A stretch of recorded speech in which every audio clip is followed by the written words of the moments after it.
Welcome to the 20th episode of All Sports Talk. I'm Patrick Gary. I'm Costa. In today's episode, we're going to talk about the Home Run Derby, the MLB All Star Game, the NHL NBA Finals and their awards, the MLB Draft, and the MLB Trade Deadline coming up. So first off is the NBA awards. Niko Jokic won MVP. LaMelo Ball won Rookie of the Year. Julius Randle won Most Improved. Jordan Clarkson won Sixth Man. Rudy Gobert won Defensive Player of the Year. Tom Thibodeau won Coach of the Year. Not really surprised about these awards. Seemed kind of simple. I think really the only question was MVP. A lot of Currys and Joker. That was about it. Yeah, I mean, not many people had other opinions on the picks. I mean, it was really what's it called? It was all it seemed pretty planned, honestly. And Gobert, obviously, he's really good as a defensive player. That's probably his best trait, along with and of course LaMelo Ball. I mean, if he didn't win Rookie of the Year, then the entire world would have lit on fire. Oh yeah. And then although Steph did have a very very good season, like basically a bounce back season from the years of past. I mean, Joker is just way too good to even really be contested. Yeah. I thought it was going to be one of those two winning MVP. Yeah, definitely. And now the NBA Finals is tied at 2. I think the Bucks are going to come back and win it in 7, down 2-0, and they're going to win in 7. I think the I think the Suns are gonna win the finals. I mean, Chris Paul has had 2 uncharacteristic games, but I think that these next 2 games are gonna light a fire under him because he's had a very bad reputation for a good amount of his career now, and I think that the last 2 games are gonna, whip him into shape, something like that, and just get him above that hump of never actually winning the finals. Now you mentioned Chris Paul in the playoffs. He is a loser in the playoffs. Oh yeah, he has to. He's gonna change that. He is a loser, and that's another reason why I think the Bucks are gonna win the finals is because Chris Paul is a loser. Historically, yes, but I think that he is more determined than ever to actually do this because I think this is the first time in the finals, right? I believe so. Yeah, exactly. So I mean, I think that's gonna really be igniting him to just come back after 2 not so Chris Paul games. Yeah, he doesn't want that reputation of being a loser Exactly. in NBA playoffs, but I think it's just going to be lingering in his head, and Bucks are just going to take advantage of that and be like, we're going to win now. Chris Paul's not going to play good. We shall see. Yeah. It's at 2-2 now, so. Now the NHL Finals are done. Tampa Bay Lightning beat the Montreal Canadiens 4-1. I mean, I had the Canadiens winning. You had the Lightning winning in 5, I think it was. I thought it was going to be a 4. I thought it was going to be a clean sweep, yeah.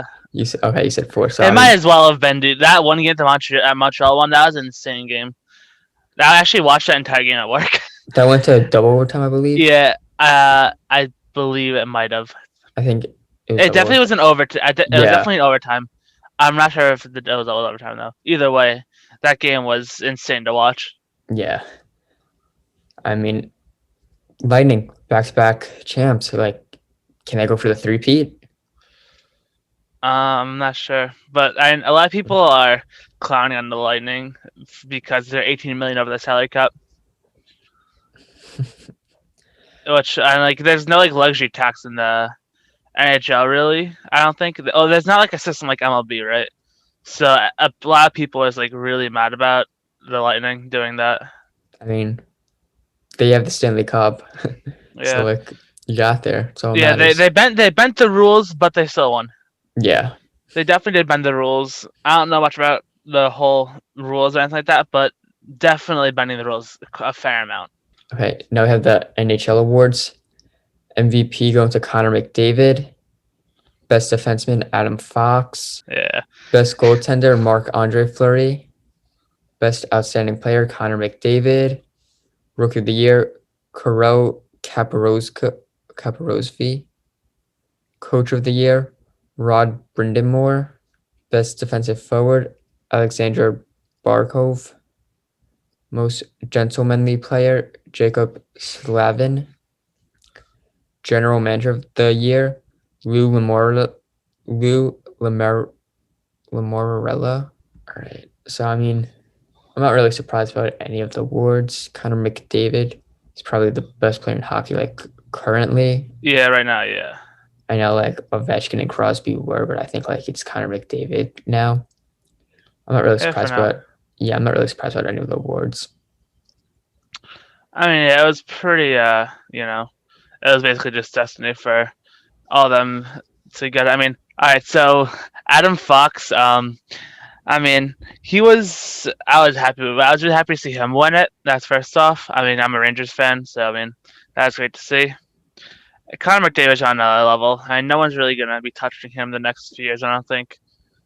I mean, he should probably get off the Oilers so he can actually win games. But besides that, I mean, all these seem pretty realistic. I didn't really see any outbreak on Twitter or anything like that. So that's fun to see. And yeah, I mean, also a little thing. It was the King Clancy Trophy to Pekka Ryan. I mean, he just retired. That was going to bring up as well, actually. And I mean, he was a very very good goaltender. I saw him play a little bit. I'm not, like I said, not the biggest hockey person, but I have always known his name, and he's pretty good. It's kind of sad to. It's always sad to see like the good players retire. So there's Yeah, that. I see a legend go. Yeah. Now I got the MLB draft. First pick, the Pirates took catcher Davis Henry. Then Jack Leiter went second. I thought he was going to go first overall. Who do you think the biggest steal in the draft was? If you Uh, watched, it was obviously Kumar Rocker. yeah, I think He Kumar should Rocker. have went within top 10 and within top 5. Him fall. All right, the fact that he passed the Angels is astonishing to me. And they did It take a really is. They took a picture. I don't know how they didn't combine two and two and just take. Kumar. Yeah, exactly. Like it was actually insane to watch. Yeah, I did not expect him to. I thought he was gonna go top five, actually, maybe six Yeah, latest. exactly. Yeah. And then when I was watching, I'm like, his name didn't get called yet, and I Yeah. want him, but I didn't say anything because I don't want to jinx us. And Yeah. when he got picked, I was like, nice. I was excited we got him. Yeah. I mean, that was like I watched the draft a little late, right? The first pick I watched was Kumar Rocker, and I was like, oh, okay. And I'm like watching everyone break him down, and I'm like, how did this guy fall to 10? I really I was really shocked considering that there are quite a few players at the pitcher position that simply could have been picked after him. Like, I'm not surprised Jack Leiter, the other Oh no, Vanderbilt yeah, pitcher, Jack went before him Leiter because definitely should have went. he was better. I Yeah, thought Kumar was the second best pitcher in the draft. yeah. Along with that, I mean, the problem with Jack Leiter was I heard that he wants a lot more money than his pick value. So no one, not many of these teams that were near the top really wanted to give him all the money that he was asking for. And the Rangers were the only team that would. They were like one of the only teams that really were okay with doing that. So that's what kind of landed him in Texas instead of Pittsburgh. Now, MLB Home Run Derby and All Star Game just happened. Pete Alonso went back to back. Is he the best player in the Home Run Derby ever? Because I saw this argument on Instagram. Is Alonso the best Home Run Derby player ever? People said I saw Griffey, and people are saying him. I think Pete Alonso just has fun with it, and he was having a lot of fun calling timeout, hyping up the crowd. But I mean, I was rooting for Trey Mancini as well. Yeah, I want him to win the most. I wanted Alonso or Mancini to win. When those two were in the finals, I was fine. Like obviously I wanted Alonso to win as a Met fan, but like if Trey Mancini win, that would have been fine by me. Yeah. Um, I'm not surprised Otani lost in the first round. I thought Juan Soto was going to beat him. I was surprised by it, but not like shocked beyond belief. The thing is with Otani went way too hard in his warm ups. Oh my! Oh yeah, He hit a ball almost out of the stadium in his warm ups. I know. Like that was insane. Like oh my, I know. that was crazy. Also, back to the point you were making. I didn't really say anything about it. With Pete Alonso being the best home run derby player, I mean, yes and no. Mostly, like he definitely has a rhythm down of how to maintain his energy and conserve it, right? Exactly. But like when I watched, like a few, like literally, like last home run derby with Vlad Guerrero Jr. Jesus Christmas. Oh yeah, he had I think a total of 91 home runs. Yeah, exactly. Like he had 29 in the first round, which Pete Alonso beat with 35 home runs. Yeah. This year, so that's could be another reason why you can say Pete Alonso. Also, I think Salvador Perez had like 28. Yeah, home runs. I'm actually gonna go on a tangent about the home run derby. So Salvador Perez got very unlucky. I will say. Oh yeah, completely. No, I think that it's. I don't like the tournament format for home run derby. I think that should just be top. Like, you have 8 guys, top 4 advance, and then do it that way. I think that's a better way of doing it. So I believe I could be wrong. That's how they used to do it. Like, yeah, I think that's. I'm pretty sure that is how they used to do it. Yeah. And then a couple years they had one AL, one NL captains, and they would pick 3 other players, which I wasn't really a big fan of. And then they had a tournament. That's kind of weird. But yeah, I like to go back, not having the tournament 1 through 8 seeding them, just have 8 players, top 4 advance. Yeah, exactly. That would have been a lot better. Yeah. And then if 2 of them tie, you had a 3-out swing off. Yeah. Also, I like the outs format better than the timing format. Same. Because when you have the time thing, right? People they're swinging and swinging and swinging and like you don't get to really watch the home runs. It's literally on a second monitor that's just small, and you can't even see the ball half the time. Yeah. Like I think that would be so much better if you could actually watch the home run fly, rather than just swing, watch the ball for like 2 seconds, next swing, watch it go back and forth. Yeah. I think that I think it was just like better when like the old format, I guess. Yeah. And the announcers were so bad. Like I just didn't. I watched it at work and so there's no volume. So lucky you. I just like I was not paying attention to what they were saying. Like I wish Boomer was doing it again. Like back, gone. Like that was fun. Yeah. Also, I like to say, the All-Star game also just happened. Vlad winning AL MVP. The All-Star game just happened. Vlad winning MVP of the All-Star game, hitting a home run. AL 8 straight wins. I thought NL was gonna win. I want NL to win, but AL is just so dominant.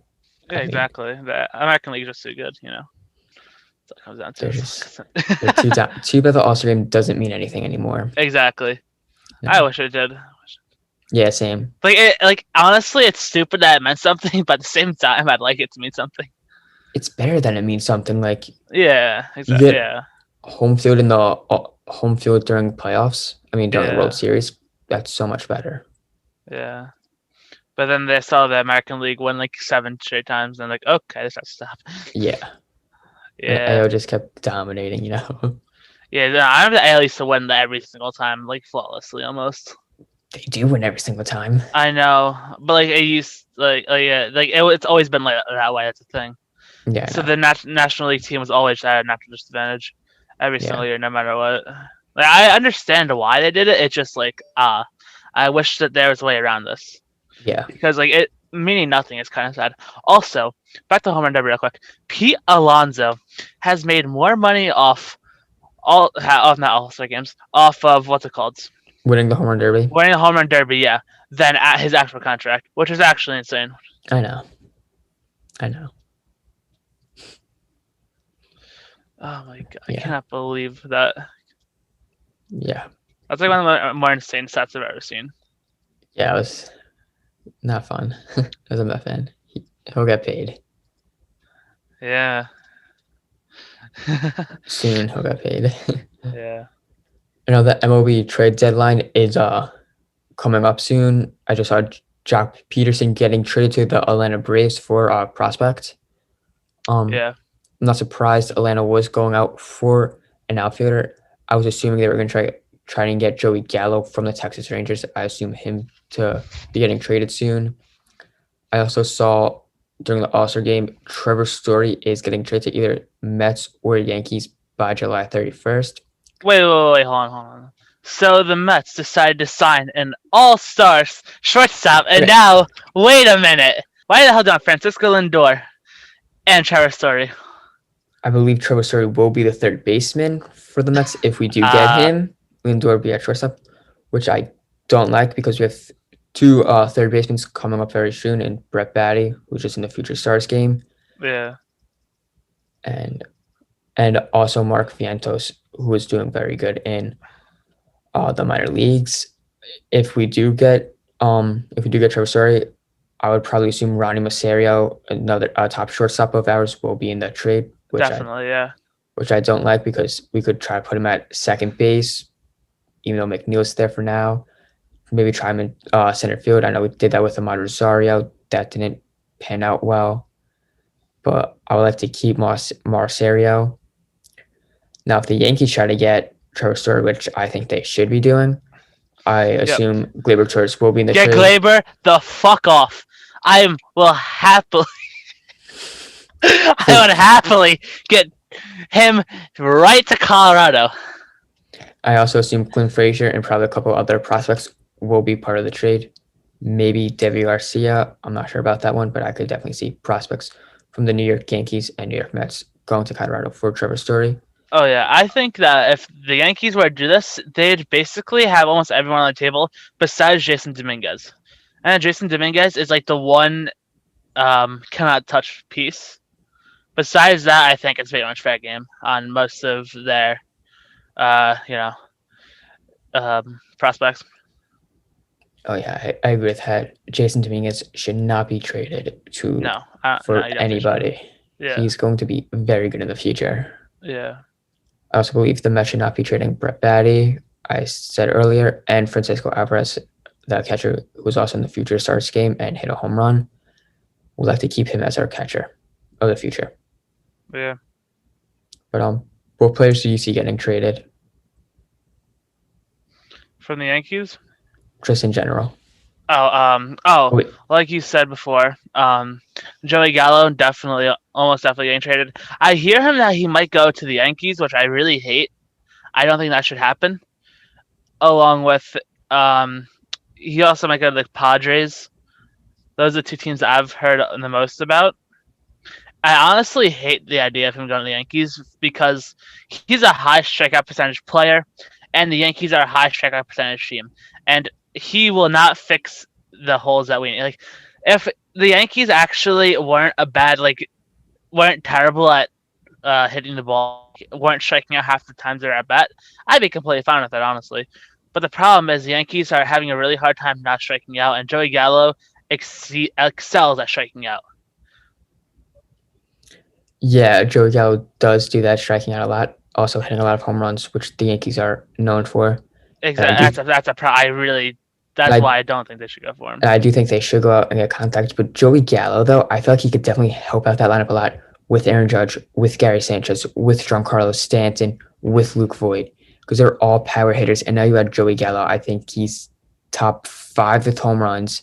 I also, that short porch there for him. So I would expect him to hit a lot more home runs there. And now Texas, you don't want to pitch. Now Joey Gallo say he's a hot batter right now. You don't want to pitch to him, and you have Aaron Judge on deck. You got to pitch to him now. Yeah. Aaron Judge's batting average and home runs should be going up. Same thing with Giancarlo Stanton. Yeah, I and mean, like etc. Joey Gallo, very good. Like I think the Yankees have bigger problems than Joey Gallo than needing Joey Gallo. Really, I honestly think the Yankees just need def. I don't think they need that. I don't think he's the fix that they need. I'll say that. All right, I think they should try to get like more contact hitters. Yeah, more or less like reliable hitters. Yeah. Now, seeing before Max Scherzer could be getting traded, I don't think the Nationals should trade him because they're in a close race for the NL East. Um, you know, really anyone's division right now. Oh They're yeah, starting to heat up, and say they become buyers at the deadline. That's going to scare the Mets, not because it does scare me. Max Scherzer having a great year, not a Cy Young year, obviously, because it's DeGrom. Any other year probably would be a Cy Young year. Now you acquire some hitters or even a pitcher. That could be a scary. That could be a scary Washington Nationals team. They yeah, could on. definitely. They could potentially win the NL East. The Mets, I think you got to be buyers here. Try to get a buyer before the Washington Nationals on July 31st. Yeah, definitely.